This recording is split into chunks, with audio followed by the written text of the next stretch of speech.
Hello दोस्तों, max education में आप सभी का स्वागत है। तो दोस्तों, यूपी पुलिस यूपी लेखपाल के लिए हम लोग लगातार 500 प्रश्नों की श्रृंखला कर रहे हैं, जिसमें जीके जीएस के बेहतरीन प्रश्न जो प्रीवियस ईयर क्वेश्चन हैं, जो आपके एग्जाम यूपीएसआई, यूपी पुलिस या यूपी ट्रिपल एससी के किसी भी एग्जाम में पूछे गए हैं, खासकर हम उनको बहुत अच्छे से कर रहे हैं। तो हमने 3 वीडियो इस पर ले लिए हैं पहले, और आज हम चौथा वीडियो लिएंगे। तो चलिए दोस्तों, आज का पहला प्रश्न आपकी स्क्रीन पर ये रहा। राइट आंसर क्या होगा? बहुत ही बेहतरीन प्रश्न है। राइट आंसर क्या है आपको बताना है।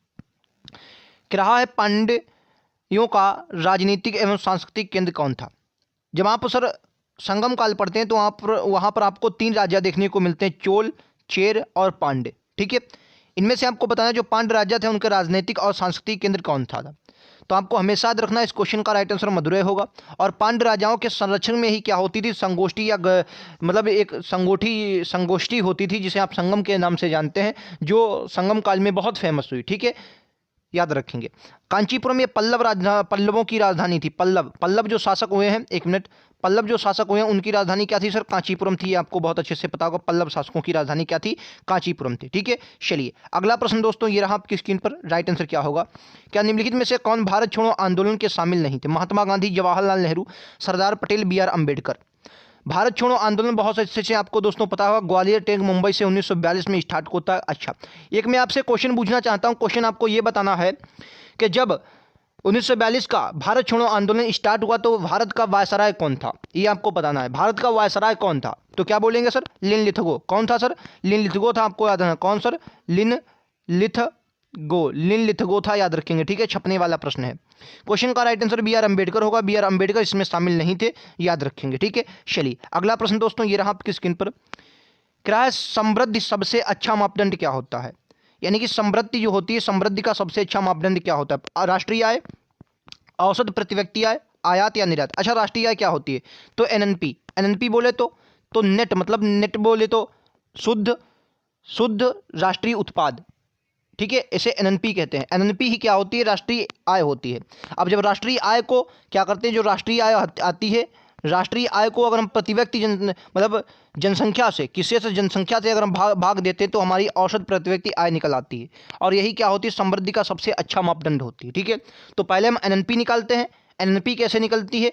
तो जीडीपी होती है, पहले हम जीडीपी निकालते हैं। सबसे पहले क्या निकाली जाती है? जीडीपी। जीडीपी निकाली जाती है। जीडीपी में भारत के अंदर चाहे विदेशी मतलब उत्पादन करे या कोई भी उत्पादन करे, ठीक है, ये जीडीपी। जीएनपी हम कैसे निकालते हैं? जो जीएनपी निकाली जाती है वो भारत का व्यक्ति होना चाहिए। वो उत्पादन कहीं भी करे लेकिन भारत का व्यक्ति होनी चाहिए। जब इसमें से हम मूल्य ह्रास को सर निकाल देते हैं, मूल्य ह्रास को निकाल देते हैं, ठीक है, तो हमारे पास क्या निकल के आता है? तो हमारे एनएनपी निकल के आती है। एनएनपी। अच्छा, जो एनएनपी निकल के आती है यही हमारी क्या होती है? राष्ट्रीय आय होती है। तो एनएनपी पर ही राष्ट्रीय आय का हम आकलन करते हैं। ये बात आपको हमेशा याद रखनी है। राष्ट्रीय आय का आकलन कौन करती है? तो केंद्रीय सांख्यिकी, सीएसओ। ठीक है, केंद्रीय सांख्यिकी संस्थान जो सीएसओ होती है वो हमारी राष्ट्रीय आय का आकलन करती है। क्लियर है? अगला प्रश्न, फिर पंचायती राज की त्रिस्तरीय समिति का गठन किसके द्वारा किया गया? दोस्तों, कोई भी प्रश्न ला रहा हूं आपको बहुत अच्छे से समझाता हूं और बहुत ही बेहतरीन क्वेश्चन हम लोग करते हैं। राइट आंसर क्या होगा सर? बलवंत राय मेहता समिति। ये आती कब है? कहेंगे 1956 में आई। ये भी कई बार आपके एग्जाम में आया है। कब आई थी सर? 1956 में आई थी, याद रखें। बलवंत राय मेहता समिति पंचायती राज की त्रिस्तरीय समिति थी। नेक्स्ट प्रश्न, क्या निम्नलिखित में से, समझिएगा क्वेश्चन को, बहुत ही बेहतरीन प्रश्न है। कह रहा है, निम्नलिखित में से निम्न प्रकार के कपड़ों में से कौन सा पेट्रोलियम उत्पादक के उपयोग द्वारा विनिर्मित किया जाता है? मतलब जो पेट्रोलियम उत्पादक होता है उसके उपयोग द्वारा विनिर्मित किया जाता है। तो राइट आंसर क्या होगा? इस क्वेश्चन का राइट आंसर में टेरिलीन होगा। क्या होगा? टेरिलीन होगा दूसरा इस क्वेश्चन का दोस्तों बिल्कुल करेक्ट आंसर। ठीक है, चलिए अगले प्रश्न पर दोस्तों चलते हैं। अगला क्वेश्चन आपकी स्क्रीन पर दोस्तों ये रहा। कह रहा, सारनाथ में बुद्ध द्वारा दिया गया प्रथम प्रवचन क्या कहलाता है? देखिए, महाभिनिष्क्रमण की बात करें, जब ये महात्मा जो बुद्ध थे, इन्होंने जब अपना घर त्यागा था, इस घटना को क्या कहते हैं? घर जो त्यागा, उस घटना को हम लोग महाभिनिष्क्रमण कहते हैं। महापरिनिर्वाण की मृत्यु को कहा जाता है, और मृत्यु जो हुई थी इनकी कुशीनगर में हुई थी। ये भी बात आपको याद रखनी है। ठीक है, कुशीनगर में हुई थी, ये भी बात आपको याद रखनी है, कुशीनगर में। धर्मचक्र प्रवर्तन जो इन्होंने सारनाथ में अपना प्रथम उपदेश दिया था, इसे हम लोग धर्मचक्र प्रवर्तन कहते हैं। आपको ये बात याद रखनी है। अब आपको महामस्तकाभिषेक ये दिख रहा होगा, ये क्या है? चलिए समझते हैं। देखिए, तो आपको बहुत अच्छे से याद रखना है, श्रवण बेलगोला, सॉरी ये किससे? ये जैन धर्म से संबंधित, किससे? जैन धर्म से संबंधित है, याद रखें। क्या? किससे? जैन धर्म से। ये क्या है? कर्नाटक में एक मेला लगता है, कर्नाटक में मेला लगता है, गोमतेश्वर की मूर्ति है कर्नाटक में, श्रवण बेलगोला में। ठीक है, श्रवण बेलगोला में कर्नाटक की मूर्ति है, सॉरी जैन धर्म की मूर्ति है गोमतेश्वर की। गोमतेश्वर बाहुबली की मूर्ति, वहाँ पर प्रत्येक 12 वर्ष बाद एक मेला लगाया जाता है जिसे महामस्तकाभिषेक कहा जाता है, याद रखेंगे। तो अगर आपके एग्जाम में ऐसे पूछ लिया जाता है क्वेश्चन कि महामस्तकाभिषेक किससे संबंधित है, तो आप क्या बोलेंगे सर, जैन धर्म से संबंधित है। ठीक है, चलिए अगला प्रश्न। कलकत्ता एवं आगरा के मध्य, कलकत्ता एवं आगरा के मध्य प्रथम टेलीग्राफ लाइन कब खोली गई थी? वेरी इंपॉर्टेंट क्वेश्चन, छपने वाले प्रश्न है। तो राइट आंसर क्या होगा, 1884 में। 1884 में कलकत्ता और आगरा के बीच, किसके, आगरा के बीच जो टेलीग्राफ लाइन थी ये खोल दी गई थी, और प्रथम टेलीग्राफ लाइन थी, ये भी बात आपको याद रखनी है। ठीक है, आपके एग्जाम में ऐसे भी क्वेश्चन पूछ सकता है कि प्रथम टेलीग्राफ लाइन किसके किसके बीच चली, तो बोलेंगे आगरा और कलकत्ता के बीच। क्लियर है, चलिए अगला प्रश्न। करा महाबलीपुरम मंदिर किस राजवंश के बादशाह द्वारा बनवाए गए थे? महाबलीपुरम मंदिर जो थे किसके द्वारा बनवाए गए, गुप्त, चोल, पल्लव या कुषाण? तो देखिए, गुप्तों के बारे में याद रखना है, जो अजंता एलोरा की गुफाएं हैं वो ज़्यादातर गुप्तों के बारे में मिलती हैं। इस क्वेश्चन का राइट आंसर पल्लव शासक होगा। ठीक है, पल्लव शासक। अच्छा, खजुराहो मंदिर आपके एग्जाम में कई बार आए हैं, तो खजुराहो मंदिर किसने बनवाया, क्या बताएंगे? खजुराहो मंदिर जो थे वह चंदेल शासकों ने बनवाए थे। ठीक है, चंदेल शासकों ने, किसने, चंदेल शासकों में। और चंदेल में ही सबसे ज़्यादा नाम किसका, तो धंगदेव एक हुए हैं, कौन सर, धंगदेव, धंगदेव एक हुए हैं, उनके द्वारा ये बनवाई गई थी खजुराहो के मंदिर। और खजुराहो के जो मंदिर हैं ये पंचायतन शैली में बने, ये भी बात ठीक है, किसके, पंचायतन शैली में बने हैं। पंचायतन शैली क्या होती है, एक मंदिर, मुख्य मंदिर, उसके बाद छोटे छोटे अन्य मंदिर, इसे पंचायतन शैली कहते हैं। कई बार सीधा एग्जाम में पूछ लेगा कि पंचायतन शब्द किससे संबंधित, तो क्या बोलेंगे, मंदिर निर्माण की एक शैली है। ठीक है, चलिए, कुषाणों के शासनकाल में दो शैलियाँ बहुत प्रचलित हुई है, मथुरा शैली और एक गांधार शैली, जो मूर्तिकला की शैलियाँ थी। क्लियर है, चलिए अगला प्रश्न ये रहा। क्या 2 या 2 से अधिक राज्यों, समझिएगा क्वेश्चन, फिर मैं आपको ऑप्शन दिखाता हूँ। क्या 2 या 2 से अधिक राज्यों या संघीय प्रदेशों के लिए एक समान उच्च न्यायालय की स्थापना की जा सकती है? मतलब जो 2 राज्य हों या एक संघीय राज्य हो, इनके लिए जो उच्च न्यायालय की स्थापना की जाती है वो किसके द्वारा की जाती है? ऑप्शन आपको ये रहा, आपकी स्क्रीन पर ऑप्शन दिख रहे होंगे। राष्ट्रपति द्वारा, संसद द्वारा कानून बनाकर, राज्य के राज्यपाल द्वारा, या भारत के मुख्य न्यायाधीश द्वारा। मैं बात करूंगा वर्तमान में हमारे जो देश में 25 उच्च न्यायालय हैं, हाई कोर्ट है, और नवीनतम आपका अमरावती है। तो आपको याद है, संसद द्वारा कानून बनाकर इसकी प्रक्रिया चलाई जाती है। किसके द्वारा सर? संसद द्वारा कानून बनाकर प्रक्रिया चलाई जाती है। दूसरा इस क्वेश्चन का बिल्कुल करेक्ट आंसर होगा। और वर्तमान में हाई कोर्ट हमारे 25 हैं, ये भी बात बहुत अच्छे से आपको याद रखनी है। अगला प्रश्न आपकी स्क्रीन पर बहुत ही बेहतरीन प्रश्न रहा। क्या निम्नलिखित में से कौन सा भारत की संविधान निर्मात्री सभा का संवैधानिक सलाहकार था? मैंने कई बार आपको बताया संविधान सभा कब गठन हुई, 1946 में इसका गठन हुआ, बहुत अच्छे से पता होगा आपको। 9 दिसंबर को इसकी 9 दिसंबर 1946 को पहली बैठक, 11 दिसंबर 1946 को इसकी दूसरी बैठक होती है। ठीक है, बहुत अच्छे से मैं आपको बता चुका हूँ। ठीक है, तो याद रखेंगे जो संवैधानिक सभा के संवैधानिक सलाहकार थे वो वी.एन. राव थे। ठीक है, वी.एन. राव क्या थे? संवैधानिक सभा के सलाहकार थे। कौन? वी.एन. राव। ठीक है, याद रखेंगे वी.एन. राव। अच्छा, मैं आपसे एक क्वेश्चन पूछता हूँ, इसका जवाब आप लोग हमें कमेंट बॉक्स देंगे कि संविधान सभा के उपाध्यक्ष कौन थे? उपाध्यक्ष कौन थे ये हमें बताना है। उपाध्यक्ष, संवैधानिक सभा का, संवैधानिक जो सभा थी संविधान सभा, इसका उपाध्यक्ष कौन था बोलेंगे तो ये क्या याद रखेंगे? एच.सी. मुखर्जी। याद रखेंगे भाई, कौन सी? एच.सी. मुखर्जी याद रखेंगे। संवैधानिक सभा के उपाध्यक्ष कौन थे? एच.सी. मुखर्जी। क्या नाम था सर? एच.सी. मुखर्जी याद रखेंगे। ठीक है, मुखर्जी। भूलने वाले ये प्रश्न नहीं है, एच.सी. मुखर्जी आपको भूलना नहीं है। अगला प्रश्न ये रहा आपकी स्क्रीन पर। क्या निम्नलिखित फसलों में से किसमें नाइट्रोजन का जैविक स्थिरीकरण सामान्यतः सबसे अधिक होता है? देखिए, नाइट्रोजन का जैविक स्थिरीकरण सबसे अधिक किसमें होगा? मैं ऑप्शन आपको दिखा देता हूँ, ये लीजिए। देखिए, मैं आपको बताता हूँ एक कॉन्सेप्ट, अगर आपने समझा होगा कि प्रोटीन किससे, प्रोटीन जो होते हैं ज़्यादातर इनमें नाइट्रोजन पाया जाता है प्रोटीन में। तो भैया प्रोटीन सबसे ज़्यादा कहाँ होती है? तो दालों में। तो राइट आंसर क्या होगा? दाल। दाल क्या होती है? कि नाइट्रोजन का जैविक स्थिरीकरण सामान्यतः सबसे अधिक तो दालों में, क्योंकि दालों में प्रोटीन ज़्यादा पाई जाती है। क्लियर है आपको समझना? अच्छा, मैं अगर आपसे ये पूछ दूं कि बताइए दालों में भारत का कौन सा राज्य प्रथम स्थान पर है, तो क्या बोलेंगे? एमपी। मैंने कई बार आपको बताया, लेखपाल वाले इसको ध्यान से समझेंगे। एमपी जो है वो दालों के लिए सर्वश्रेष्ठ है, नंबर 1 पर आता है, आपको भूलना नहीं है। क्लियर है? चलिए अगला प्रश्न ये रहा आपकी स्क्रीन पर। क्या नगरीय जनसंख्या की तुलना में कृषि श्रमिकों में कौन सी बीमारी सामान्यता पाई जाती है? यानी कि नगरीय जनसंख्या की तुलना में कृषि श्रमिकों में कौन सी बीमारी सामान्यता पाई जाती है? फेफड़े की बीमारी, यकृत का सूत्रगुण, अंकुशक्रमी, हुकवर्क जो वर्म होता है उसकी, ये राइट आंसर होगा तीसरा। ठीक है, यानी कि जो हुकवर्म होता है यानी कि अंकुशक्रमी संक्रमण पाया जाता है ज़्यादातर कृषि श्रमिकों में। ठीक है, याद रखेंगे, ये छपने वाले प्रश्न होते हैं आपके लिए, लेखपाल वाले इसको ध्यान से समझेंगे। अगला प्रश्न, क्या 1854 का सल चार्ल्स वुड डिस्पेच संभवत क्या था? मतलब जो आपको याद रहा, जो 1854 में 1854 में चार्ल्स वुड डिस्पेस आया, ये क्या था? मैं बात करूंगा ये किसके समय में आया, तो डलहौजी अपने यहाँ था। भारत का जो गवर्नर था वो गवर्नर जनरल कौन था? डलहौजी था, ये बात आपको याद है, डलहौजी था, ठीक है। उसी के समय 1854 का चार्ल्स वुड डिस्पेस आया और इसे भारत की शिक्षा का मैग्ना कार्टा कहा जाता है। आपको याद है क्या कहा जाता है? मैग्ना कार्टा कहा जाता है, जो आपके एग्जाम में कई बार क्वेश्चन पूछा गया। सीधा आपसे पूछ लेगा कि बताइए भारत का शिक्षा का, भारतीय शिक्षा का मैग्ना कार्टा किसे कहा जाता है? तो क्या बोलेंगे? चार्ल्स वुड डिस्पेस की। किससे संबंधित था सर? शिक्षा के सुधारों के लिए आई थी, ठीक है, शिक्षण सुधारों के लिए ये आई थी, आपको याद रखना है, ठीक है, याद रखेंगे। अच्छा, क्लियर है। चलिए अगला प्रश्न ये रहा, जरा बंगाल का प्राचीन नाम क्या है? बहुत बार एग्जाम में आया और बंगाल एक अपने में अलग इतिहास रखता है।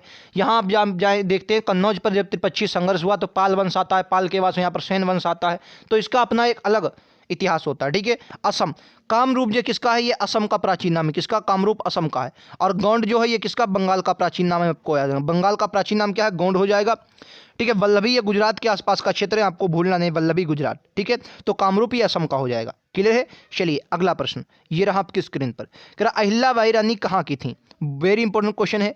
अहिल्याबाई रानी कहाँ की थी? ग्वालियर की, मालवा की, जयपुर, बीजापुर। कुछ इतिहास की महिलाएं आपको याद रखनी है, जैसे रजिया सुल्तान।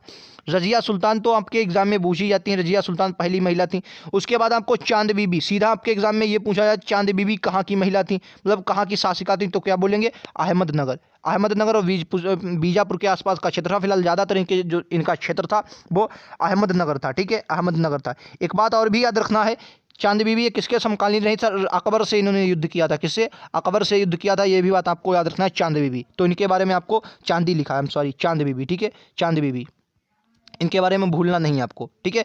अहिल्याबाई जो थी ये मालवा की थी। किसकी? मालवा की रानी थी। अहिल्याबाई कहाँ की रानी थी सर? मालवा की रानी थी। दूसरा इस क्वेश्चन का बिल्कुल करेक्ट और बहुत ही बेहतरीन आंसर होगा। अगला प्रश्न, क्या मॉरिशस यात्री इब्न बतूता, इब्न बतूता कहाँ से आया था सर? मोरक्को का यात्री था। कहाँ का? Ibn Battuta. कब आया? कहेंगे 1333 में आया, 1333 में आया। आपको बताना किसके शासनकाल में भारत आया, तो 1333 में कौन? तुगलक वंश चल रहा था। तुगलक में भी कौन? एमबीटी, मोहम्मद बिन तुगलक। मोहम्मद बिन का तुगलक का शासन था। इब्न बतूता आया और इसे मोहम्मद जो बिन तुगलक थे इन्होंने काजी का पद दिया। काजी बोले तो न्याय वाला, न्याय संबंधी पद दिया था काजी का, इब्न बतूता। इसकी बुक आपको भूलना नहीं, रेहला इसकी बुक है, ठीक है, किताबुल रेहला भी कहते हैं इसे, रेहला, ठीक है, याद रखेंगे, रेहला इसकी बुक है। छपने वाला प्रश्न है, ठीक है। मोहम्मद बिन तुगलक की चलिए कुछ बातें बताते हैं।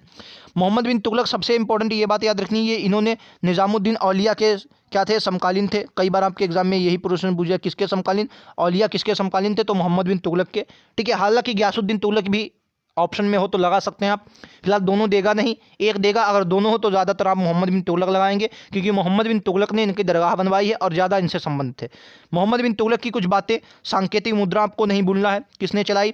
तो कहेंगे सांकेतिक जो मुद्रा थी, सांकेतिक मुद्रा वो किसने चलाई? तो कहेंगे सांकेतिक मुद्रा भैया इन्हीं ने चलाई। देवगिरी को राजधानी, मतलब दिल्ली से ये देवगिरी, जिसका नाम फिर इन्होंने दौलताबाद कर दिया था, राजधानी ले गए, ये भी आपको याद रखनी है। तो कई कई बातें आपको याद रखनी है, ठीक है। और दीवाने कोही नहीं भूलना नहीं, ठीक है, दीवान ए कोही, ये इन्होंने एक कृषि विभाग बनाया था, दीवाने कोही, जो आपका भूलना नहीं है, ठीक है। और एक बहुत अच्छी बात बता दूं, तो इन्होंने कर दिया था सोनधर नाम से, ये बात अच्छी किताबों में आपको मिलेगी। सोनधर नाम से एक कर देते थे। सोनधर नाम से एक किस प्रकार का करता सर? ये कृषि करता। जैसे वर्तमान में आप लोग बैंकों से कर ले लेते हैं, कृषि जब अच्छी नहीं होती तो कृषि से सोनधर नाम का कृषि के लिए इन्होंने कर दिया था, आपको भूलना नहीं। कौन सा सर? सोनधर नाम से कर दिया था, कृषि का करता। क्लियर है? मोहम्मद बिन तुगलक ने। चलिए अगला प्रश्न, कह रहा आर्थिक सर्वे किसके द्वारा प्रकाशित की जाती है? जो आर्थिक सर्वे होती है प्रतिवर्ष ये भी प्रकाशित की जाती है, तो किसके द्वारा प्रकाशित की जाती है आपको ये बताना है, ठीक है। आर्थिक सर्वे किसके द्वारा प्रकाशित की जाती है बताएंगे। सीएसओ मैंने अभी बताया, सीएसओ क्या करता है सर? सीएसओ क्या करता है? तो अच्छा सीएसओ के मैंने अभी बताया राष्ट्रीय आय का आकलन करता है, लेकिन सीएसओ के अगर पहले अध्यक्ष में आपसे पूछ लूँ, बताइए सीएसओ के केंद्रीय संख्या की जो संगठन होता है इसके पहले अध्यक्ष में आपसे पूछ लूँ क्या बोलेंगे? पहले अध्यक्ष कौन हो जाएंगे? तो पीसी महाल नलोबिस, ठीक है, पीसी महाल नोबिस इसका राइट आंसर होगा। वित्त मंत्रालय क्या करता है? वित्त मंत्रालय आर्थिक सर्वेक्षण प्रकाशित करता है प्रत्येक वर्ष। तो राइट आंसर क्या होगा? पहला इस क्वेश्चन का राइट आंसर होगा, ठीक है, याद रखेंगे। चलिए अगला प्रश्न, अगला प्रश्न आपकी स्क्रीन पर ये रहा, राइट आंसर क्या होगा? कह रहा राष्ट्रीय रक्षा अकादमी एनडीए कहाँ स्थित है? राष्ट्रीय रक्षा अकादमी एनडीए कहाँ स्थित है? और महाराष्ट्र के खड़गवासला में, ठीक है, याद रखेंगे। तीसरा इस क्वेश्चन का बिल्कुल करेक्ट आंसर होगा। अगला प्रश्न ये रहा आपकी स्क्रीन पर, कह रहा Netaji Subhash Chandra national institute of sport कहाँ स्थित है? बोलेंगे national Netaji Subhash Chandra sorry Netaji Subhash national institute of sport कहाँ स्थित है?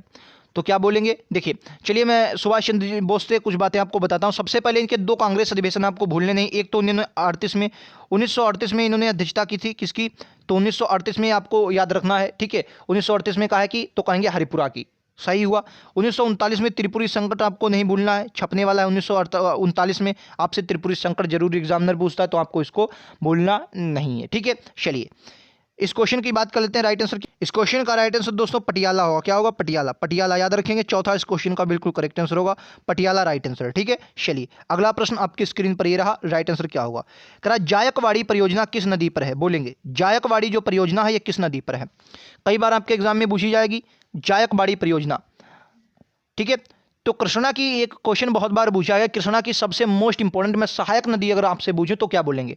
तो कृष्णा की सहायक नदी हो जाएगी आपकी तुंगभद्रा, जो आपके एग्जाम में कई बार आई है, ठीक है। तुंगभद्रा इसकी राइट आंसर हो जाएगा। अच्छा, कृष्णा नदी पर एक प्राचीन काल का एक बहुत ही बेहतरीन साम्राज्य पूरा स्थित था।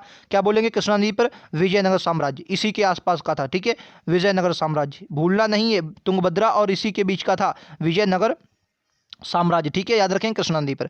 गोदावरी जायकवाड़ी परियोजना के लिए जानी जाती है, त्र्यंबक नामक स्थान से निकलती है महाराष्ट्र में और नासिक शहर इस पर स्थित है। कौन सा सर? नासिक शहर स्थित है, ठीक है। नर्मदा पर जबलपुर स्थित है, ठीक है। और दूध सागर जलप्रपात इस पर, नर्मदा पर आपको भूलना नहीं है। कावेरी पर श्रीरंगपट्टम, शिवसमुद्रम और श्रीरंगम, ये 3 आपके द्वीप नहीं भूलना है। कावेरी से सदावाहिनी नदी है, 12 मास इसमें पानी रहता है, ये भी बात आपको याद रखनी है, ठीक है। चलिए अगला प्रश्न आपकी स्क्रीन पर ये रहा, राइट आंसर क्या होगा? खैर मौलिक अधिकारों को प्रवृत्त कराने के लिए निम्नलिखित रिटों में से कौन सी रिट जारी की जाती है मौलिक अधिकारों को प्रवृत्त कराने के लिए? भारतीय संविधान के आर्टिकल 32 के अनुसार सुप्रीम कोर्ट, कौन सर? सुप्रीम कोर्ट, उच्चतम न्यायालय, सुप्रीम कोर्ट 5 प्रकार की रिटें जारी करता है। अगर हाई कोर्ट अगर मैं बूझूं हाई कोर्ट किसके द्वारा, तो आर्टिकल 226 के द्वारा हाई कोर्ट रिटें जारी करता है।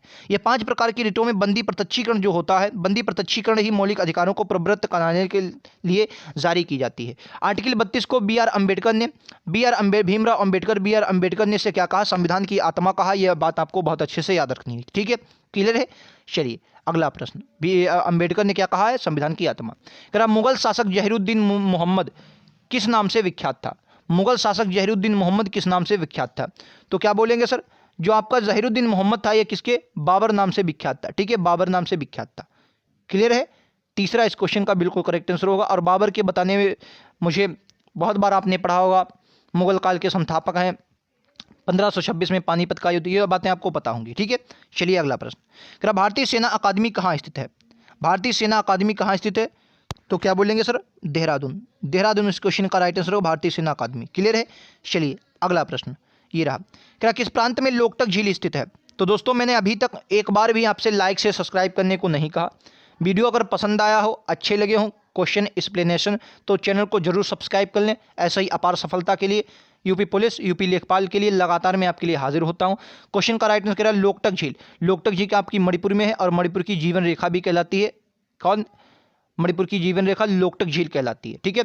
तो 25 क्वेश्चन हम लोग करने वाले हैं इस वीडियो में। आज का अंतिम प्रश्न आपका 25वां, जिसका क्वेश्चन आप लोग आंसर हमें कमेंट बॉक्स में देंगे, ठीक है। ये आपका HW रहा, HW आपका रहा, यही प्रश्न आपको HW में बताना है कमेंट बॉक्स में। और 25 में से आपका स्कोर जरूर बताना है। वीडियो कैसा लगा, आप स्कोर हमारे साथ कब से लगे हैं, लगातार मैं आपके लिए ऐसे ही मॉडल पेपर लेकर आता हूं। इन 500 प्रश्नों की सीरीज को आपको पूरा देखना है।